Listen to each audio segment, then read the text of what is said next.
Hi, today we'll go over exception handling, more specifically using the Java programming language. So the motivations, why do we need exception handling? So usually when you run a program and if it runs into a runtime error, when there is an error, then the program would just crash on you and it just terminates. So that's abnormal termination, and we typically don't want that kind of situation to happen. We want to know what happened and what went wrong and why did the program crash. So basically we want the program to continue running. So whatever problem happened, indicate to the user with an error message of what happened, and then continue with the remaining part of the program. Or if it's not possible for it to continue, then it should terminate more gracefully. That's our goal with when we talk about producing quality software. Our goal is for programs to just not abnormally crash, but instead terminate gracefully with useful error messages, so the user knows what went wrong. And that's the subject of what we're going to learn today in this video. We'll go over exception handling techniques, and specifically we'll look at the how it's done in Java. So let's start with this example. It's a very simple example wherein division of two integers is happening, and we'll look at the different cases and what happens when the second number in the division, the denominator, if it is 0, then division by 0 is not possible, so that would cause a runtime error. So let me pull up a simple program that does just this. So here's the example of quotient.java, and this will also be available in the samples folder in the course shell. So all it has is a main method. As you can see, there's a main method, and it's taking in two numbers. So it's basically asking the user to enter two integers, number 1 and 2, and then performing a division and printing out the result. So the thing that we want to really observe over here is the division, and division by 0 is not allowed, so that would lead to a runtime error. So typically if we were to run this program, what will happen is it's asking me to enter two numbers. Now if I enter two proper numbers, then there is no problem, the program would execute just fine. But then if one of the numbers that I enter, if it's a 0, then that's where the program just crashes and it says an exception occurred in java.lang arithmetic exception. Now that's all it says, but it really isn't giving us a more meaningful message of why it failed. So this is what we call as abnormal termination. And suppose there were some other statements after this print line statement over here. If we had further statements, all of them are not going to get executed because the program just crashed. So those are the kind of situations that we want to avoid with exception handling. So is it possible that we present better error messages to the user, and then also allow the program to continue? If there were any lines of code later on in that method, then it should continue and execute them. Now another, so there are a few different ways to handle it. We can handle it better just programmatically by using a simple if statement and checking for 0, because we know that division by 0 is not allowed. So let's look at that example. So in this case, you'll see that the main difference is that there is this condition. We added an if condition to check if number 2 is not equal to 0, then we proceed with the division. And if it is equal to 0, then we are printing out a more descriptive message saying that our divisor cannot be 0. So for simple things like this, we can handle it just using programmatically use if conditions, and then if the error occurs, we can print out a message. So it's fairly straightforward to do that with simple things of this kind. So now if I run this program, it should not terminate and instead produce this error message. So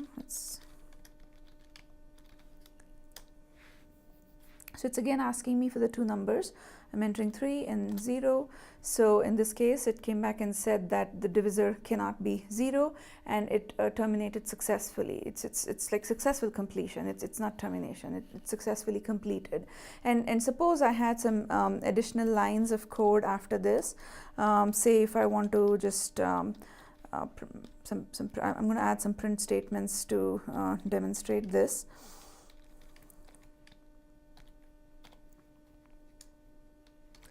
I'll save that, compile it.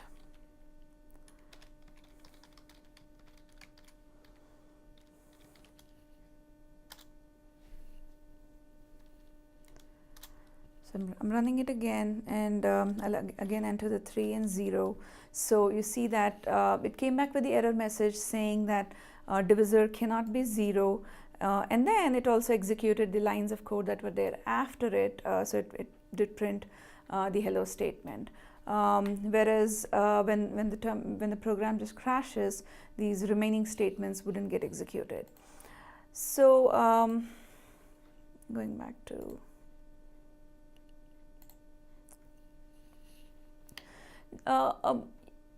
what exception handling provides is it's a framework in Java that will basically allow us to it's a framework through which you can program to handle these kind of situations in a systematic manner. So let me show you an example using exceptions, and you might have seen this in an introductory Java course, but here we'll go into the details of how exception handling actually works. So let me show you an example with the exception. So the same division by 0, but in this case we're going to use the exception handling syntax, which is basically in the form of try and catch blocks. So any code where you're expecting some kind of exceptions to occur, you would basically enclose those statements into a try block. And then if an exception occurs within that try block, then the remaining statements, so suppose the problem occurs over here at this statement, then the remaining statements within that block will not get executed, and it will look for a handler. So a handler wherein the procedure to handle this exception would be provided. So that's what are these catch blocks. So you have to we can provide multiple catch blocks for different types of exceptions, and then there can be we basically specify the code in there to handle that particular exception. So in this case we just have one handler, one catch block for the generic exception type. So this is for any kind of exception, and I'll talk more in detail about what is getting passed to the catch block and what it contains. It basically exception object gets created, and that's what is getting passed to the handler. And then in the handler we're printing out a descriptive message that an exception, an integer cannot be divided by 0. So this message is going to get printed out. So here's our the try and catch block, and then we have a statement after it which says, it's just a simple print statement which says execution continues. So basically any lines of code that follow this try catch block will still continue with their execution. The program won't just terminate abnormally. That's the idea. So let me execute this to show you how it looks.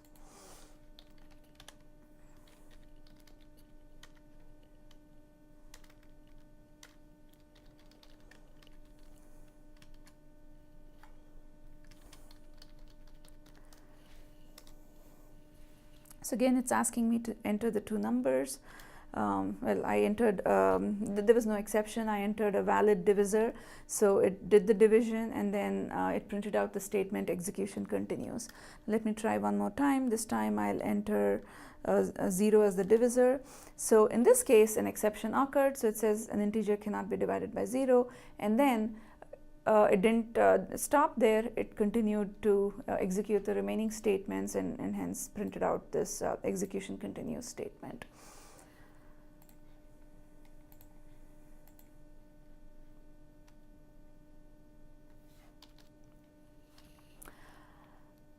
Now, so there are, and when you have large programs with a number of different kinds of operations, exception handling can be very useful, and the Java API provides handling of different types of exceptions, and we'll look at that in a little bit. Now, it's also possible, your exceptions could occur in a method.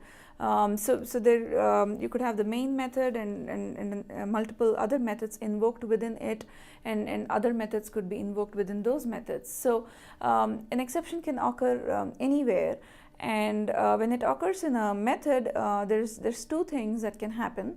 Either the method is implemented in such a way that it can handle any exceptions that occur, or the other case is where the method doesn't have enough information to be able to handle it.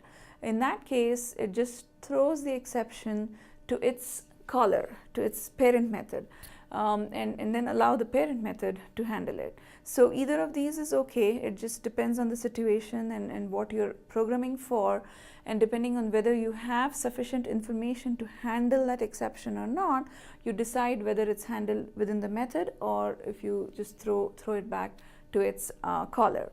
So that capability is available. So let me show you an example where the exception occurs inside of a method, and it just throws it to the caller. So in this, it's the same division example. The only difference is that in the main method, all we're doing is asking the user to enter the two numbers, and then calling a quotient method and passing the two numbers to it, which will perform the division and return the answer. So the method, quotient method, is over here. It's taking in two integers, and then it's checking if number 2 is equal to 0, then that's where the exception, an exception has occurred. But then say this method doesn't know what to do with it or how to handle it, there is this keyword called throw. So using the keyword throw, it can basically, it creates a new exception object. So here we are creating a new arithmetic exception, and in a little bit I'll show you the exception hierarchy. Like I told you, there's exception is the most generic one, but then from that a number of more specific type of exceptions have been derived, and it's available in the library. So arithmetic exception is one of them, and in this case it is an arithmetic exception. So we create a new exception object of type arithmetic exception and pass the string division cannot be 0 to the constructor. So that's the error message that will get displayed. But then this method is not handling it, it's just passing this exception object to its caller. So it invokes the throw keyword to pass that object back to its caller. So in this case, what happens is if an exception occurs, it gets to throw, and this quotient method is terminated. The remaining statements are not executed, and the control goes back to the caller.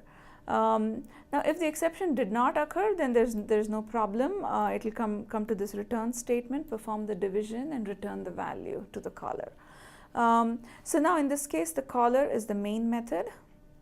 So quotient is likely, it's the method that could throw exceptions. So that's the reason this code is still inside of a try block. And if quotient throws an exception, then the control comes back here at this statement, and then the corresponding, so because an exception occurred, the remaining statements, that is this print statement, is not executed, control goes into the catch block.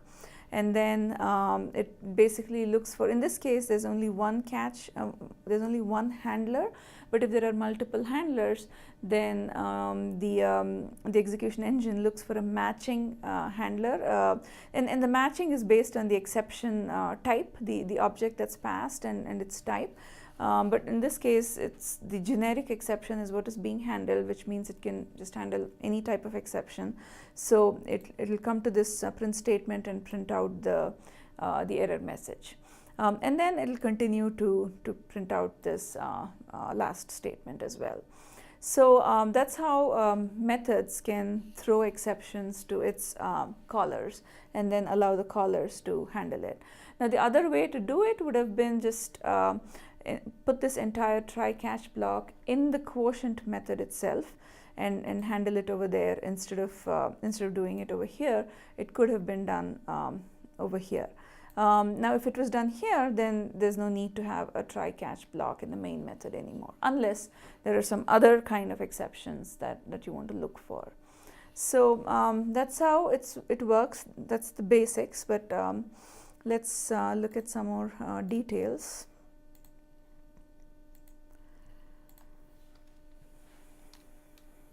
Now here's the chart that I mentioned earlier, the hierarchy chart that shows all of the different types of exceptions. So as you know, in Java, everything is derived from the object class. So that's like the parent of all classes in Java. So everything is derived from object.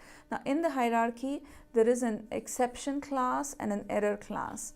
And then further from exception, we have subclasses, class not found, exception. So that's to deal with the situations where you're trying to invoke an instance of a particular class, whereas a class is not found in the directory. IO exceptions, anything related to input output, AWT exception related to graphics, runtime exceptions, any other runtime errors that happen when the program is in execution. Now runtime exception is as you can see, is further broken down into arithmetic exception, anything related to arithmetic, null pointer. This is where we're trying to access an object which hasn't been instantiated with any data yet. Index out of bounds exception, this is where say you're dealing with arrays and you're trying to access the array beyond its size, out of its bounds, either max plus 1 or lower than the min value. And then illegal argument exception, where an illegal or the wrong type of argument is being passed to a method. So all of these result in runtime exceptions, and that's the reason they're all derived from the runtime exception class. And then there are several more. These are the ones that we commonly see, that's why they're listed here, but there are several more classes that you can find in the Java API documentation. And then we have errors, which are basically, now the difference between errors and exceptions are caused due to the code, due to some programmatic issue, something that's caused by the programmers or the code that we've written. Those are exceptions. Errors, on the other hand, are things that are beyond the code. It could be some hardware issues, issues in the virtual machine, issues with the graphics libraries, or linkage issues. So all of those are called errors, and there's not much we can do about errors. We can handle exceptions because that's part of the program. It can programmatically we can do something about it, but errors, at the most we can do is print out a detailed message of what happened, but that's pretty much it. It's not really in our control. It's not in the control of programmers. That's the reason there are two separate classes. So anything system errors, everything related to the system falls under that errors category. and if anything that is caused by your program or some external circumstances, as in the inputs that are provided to the program, those are all they fall under the exception category. Now the runtime exception, like we discussed, the division by zero, that's a runtime exception. Anything caused due to programming errors, bad casting, accessing things out of bounds of the array, numeric errors, all of those fall under the runtime exception category, and these are the ones that occur very frequently in our programs. Now there's also this concept of checked exceptions and unchecked exceptions.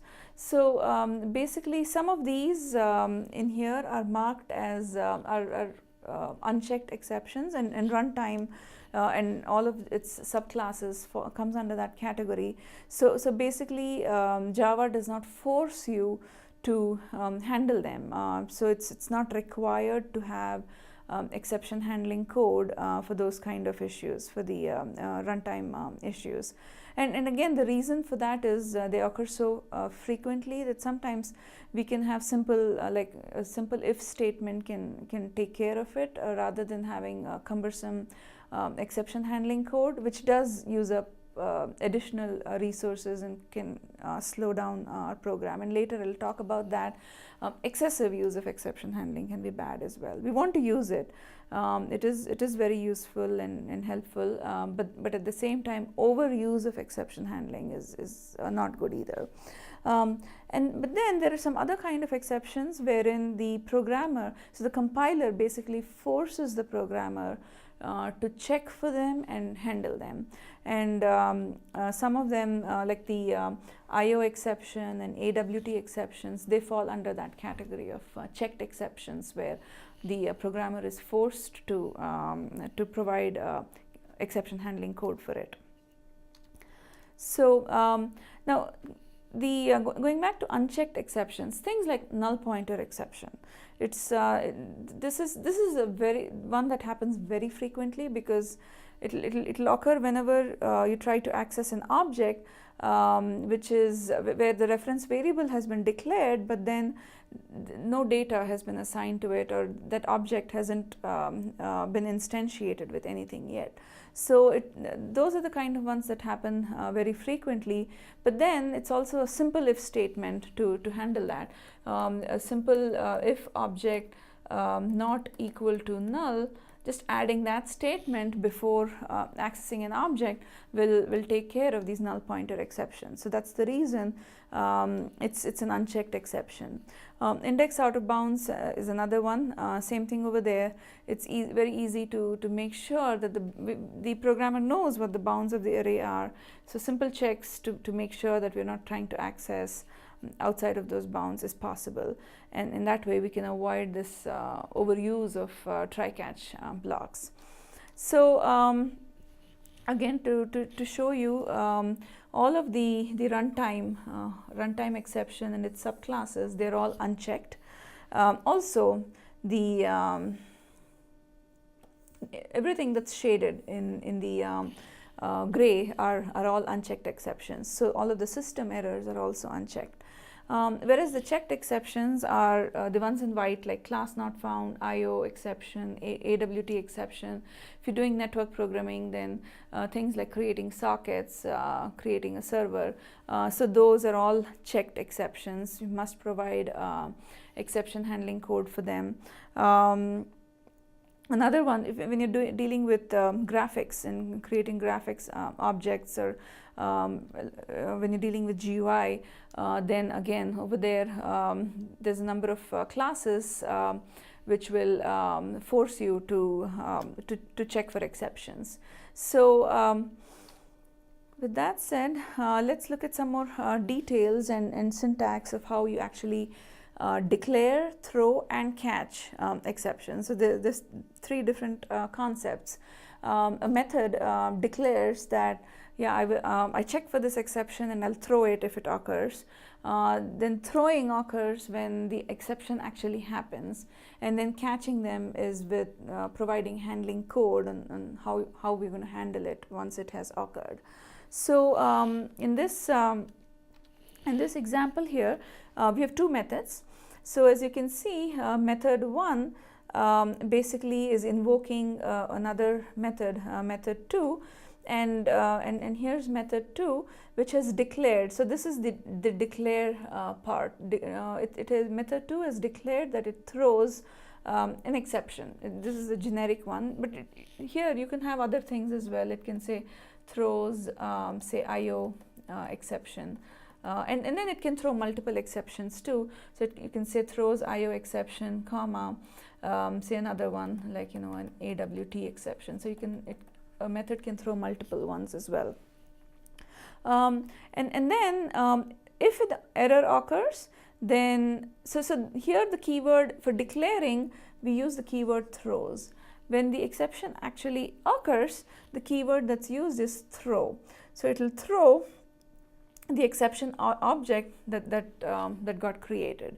And then when the throw statement is executed, when that happens, then none of the other statements are executed. Basically the method gets terminated at that point, and then the control goes back to the caller. So the control goes back to this point. And then because an exception occurred, none of the remaining statements in this block will get executed. They're terminated, and then the handling part gets executed. So the catch handler and its statements get executed. So basically the exception is processed. So this is the catch part over here. Here what you saw, this is the declare part, and this is the throwing part. So these are three different things, and this can be confusing when you start out writing try-catch blocks. It's important to understand the difference. Now, so like I said earlier, a method can throw multiple exceptions, and that's what this statement over here shows. My method throws an IO exception, and it can throw some other exception to it. It's basically you comma separate the list. And that's declaring the exceptions that it throws.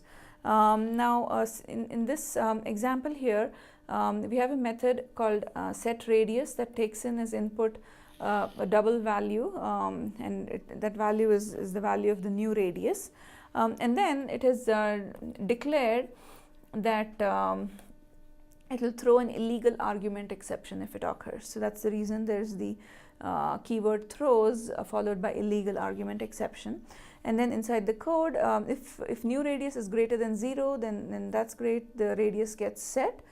Else, so that's where here we're trying to avoid negative radius. We don't want negative radius to get set to the radius variable. So if the value of radius is less than 0, so that's the case where the exception is caught. So this is where the exception is basically detected, and then but then this method is not equipped to handle it. So all it's going to do is throw it to its caller. So it's going to throw a new illegal argument exception. So here we are not using the generic exception because we know that this is a more specific one, and we know which specific one it is. It is an illegal argument exception. So it's always better to use a more specific type rather than a generic type when it is known. When you don't know, then you can use the generic type. So we are basically creating the new exception object, and to the constructor of that exception object, we're passing our error message that radius cannot be negative. We're passing that, and that object, it gets sent back to the caller of this method, and there it gets handled. So this method here, what it's doing is it's throwing the exception the moment it's detected. Now, catching exceptions, so there can, like I said earlier, there could be multiple catch blocks, multiple handler blocks. So each of these are the handling blocks, so the handler code. So here's the try block, and that's where we enclose all of the statements where we are expecting some exceptions could occur, and if they occur, then we try to look for a matching catch handler. The way the execution works is it's going to start from this from the top, and it will look at the first handler the object that was received, the object that was the exception object that was thrown to it, it will compare that against this handler. It will compare its type. If the type matches to exception 1, then it will go ahead and use this handler code. If not, it will move on to the next handler and the next handler and so on. And you can have as many number of handlers as possible. Now, the moment it finds a handler, a catch handler, the first one that it finds is the one that it will use, and then it will skip the remaining ones. The remaining ones do not get executed. So it's the order in which the catch handlers are specified is very important. Now, the general guideline is to specify the most specific types at the top, and then as you go down with the generic types, and the most generic one should be at the bottom. That's the reason typically the last one should be for the generic exception type. And the reason for that is because if you have the generic type at the top, if you have exception, if you have this catch handler at the top, then any exception that occurs is of type exception. It belongs to that class because this is the parent class, and so the execution will stop at that handler, and it will just use the code of that generic type. And that's not so good because the specific type will have more information about what happened and the specific. So it's always a good idea to find the specific handler, and that's the reason the general guideline is that the order in which you specify these catch handlers is important. You start with the most specific type at the top, and then go down with the generic types. So typically, so say for example, you have an IO exception, then you would have that at the top. Now, some of them may not be related, like IO is not related to say the null pointer exception. So they can be at the same level, it doesn't matter, you just put them in any order. But then the idea is to then put the, as you go down, the more generic they get. So here we'll look at when there are multiple method invocations and there's a whole level of hierarchy. Let's look at what happens and how these exceptions are handled. So to better understand this, I'm also showing the call stack over here. So the first box that you see over here is the main method. So when the main method is invoked, the call stack basically has information about the main method at the bottom of the stack. So that's the very first method that has been called. So all of the information pertaining to the main method, its variables and its state, are stored here in the call stack at the bottom. Now, as you can see in the main method, there is a try block, and inside of that we are invoking method 1. So that's when in the call stack what happens is now method 1 gets added, and all of the information pertaining to method 1 is stored in there. So now method 1 is at the top, and here's method 1, and you see that in its try block we're invoking method 2. So that's another method invocation now, and so method 2 gets added to the call stack, and that's what you see over here. Method 2 got added. Here's method 2, and it in turn is invoking another method, method 3. So at this point in the call stack we have method 3 at the top. Now say an exception occurs in method 3. So that exception, so method 3 doesn't know how to handle it, so it throws that exception back to method 2. So so what happens is method 3 gets terminated. Any of the remaining statements in there are not executed. It gets terminated, and then the control is back at method 2. What it does is, so the control is over here. So statement 5 is not executed anymore because an exception occurred, and then the control moves to the catch block. If that exception is of type exception 3, then these processing statements are executed, and then statement 6 is executed. because the exception was handled through these processing statements. So we're done with that. We'll move on with the remaining part of the code. But say the exception that was thrown, it does not match exception 3, and then there are no other catch handlers. In that case, what happens is method 2 is also terminated. Statement 6 is not executed anymore because it is not able to handle the exception. So method 2 is terminated, and then the control comes to method 1. So the control comes here. And then at this point now, statement 3 is not executed because an exception occurred. It's going to start looking for for a matching catch handler. If the exception type matches exception 2, then all of these processing statements are executed, and then statement 4 is executed. Whereas if the exception type does not match exception 2, then this method is also terminated, and there are no other catch handlers. So this method is terminated, method 1 is terminated, and now the control goes back to the main method. So the control comes back here to the main method. Now in the main method, here an exception occurred, so statement 1 will not be executed. It will look for a matching catch handler. If the exception type matches exception 1, then that's great. These statements are executed, and then statement 2 is also executed. Now even in the main method, if there is no matching catch handler, then the main method is also terminated, which means, and that's a bad situation. Typically a main method should at least have a catch handler for the generic exception type, so it can catch any type of exception and throw a generic message of some sort. So at least the remaining statements, then in that case statement 2 would have gotten executed.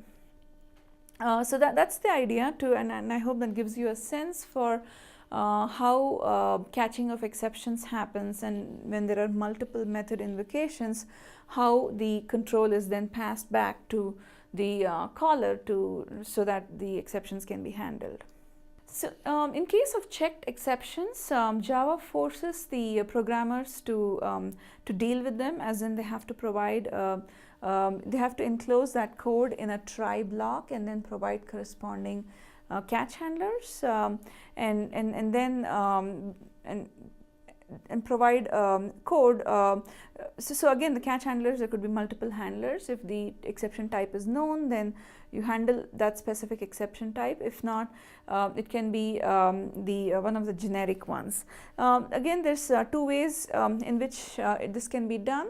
Either they provide the try catch block, or the method. So if it's method P1 that we're dealing with, and then there's some code in there wherein, say, we're using a particular class, like say we're using a class to create a new file, file operations, anything to do with file operations, they have to have try catch blocks. They're all checked exceptions, because the exceptions that are thrown by those classes have to be checked. So so if I have any kind of file operation related code in here, then the compiler is going to it's going to force me to add this try block around it, and then a corresponding catch handler. Or the alternative is to make sure this method, my method P1, throws that particular exception. So it declares that it will throw it. If IO exception occurs, it will throw it back to the caller, and then the caller can handle it. So one of these two has to be done if we are dealing with code involving checked exceptions. And typically anything related with file operations, IO operations, network operations, threading, multi-threading, all of those involve checked exceptions.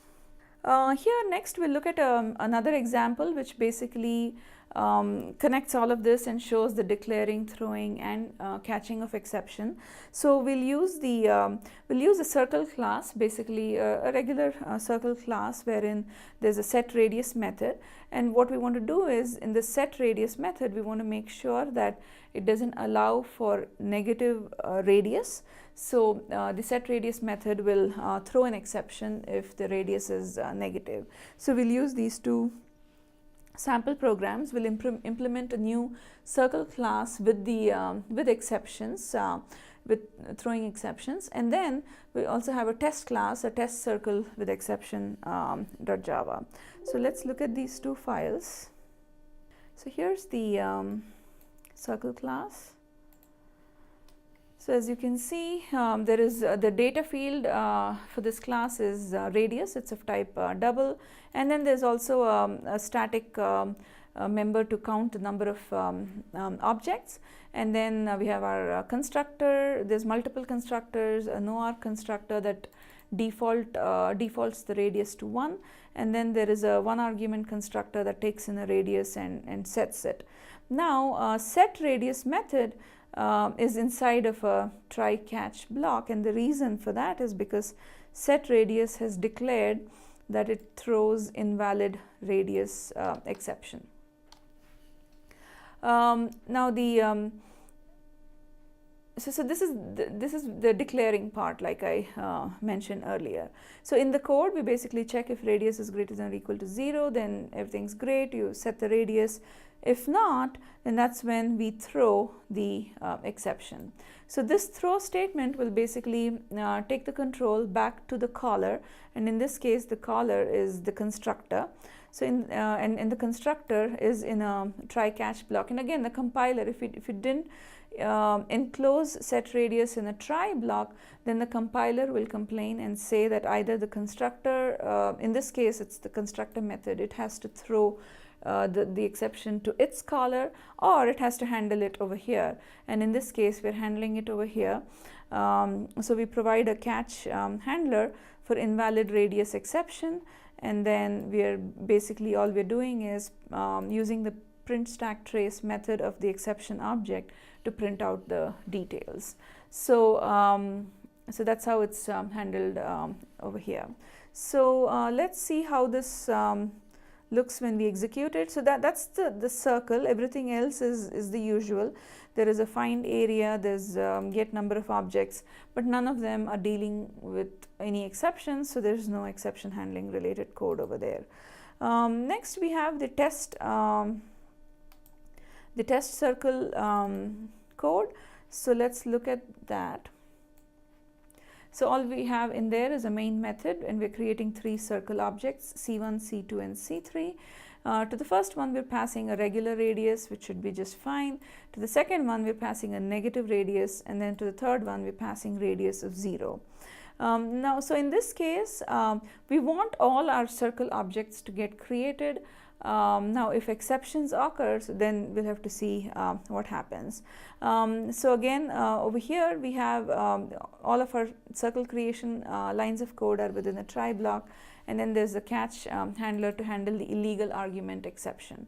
And then at the end we want to print out the number of objects, number of circle objects that got created. So let's run this code and see what happens.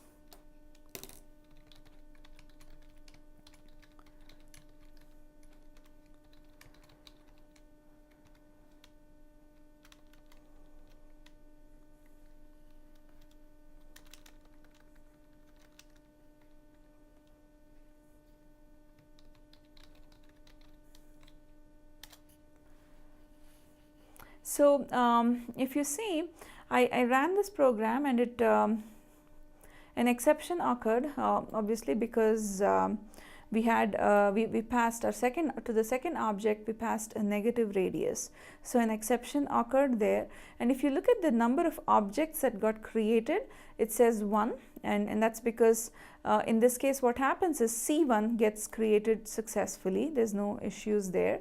It's the second one where the exception occurs, so the circle creation gets terminated, and then any subsequent code within the try block after that does not get executed. So C3 is also not created.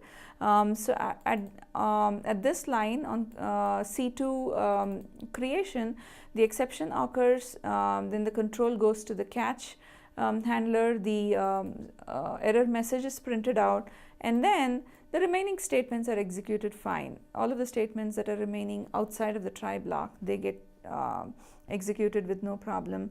So it prints out saying that the number of circle objects that we have is 1 and not 3. The other 2 did not get created.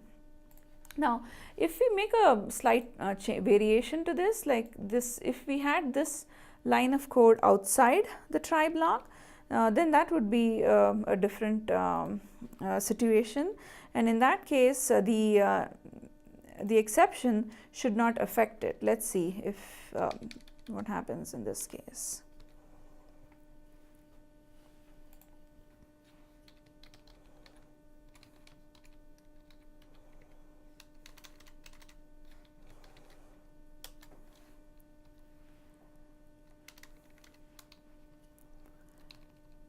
I'm going to run this, and here you see that the exception still occurred. It has to, because we have the -5, our second circle creation causes the exception. But then if you look at the number of objects created, it says 2 this time, because C1 got created, and then because C3 is outside of the try block, C3 is getting created successfully in this case. So that's how exception handling can help, and it helps with, if some parts of the code fail, we can still continue execution of the remaining parts of the code. That's the idea, and not have just the entire program crash. Okay, so like I said, these sample programs that I'm showing will be available under the samples folder. So that's all I have in this video. Thank you.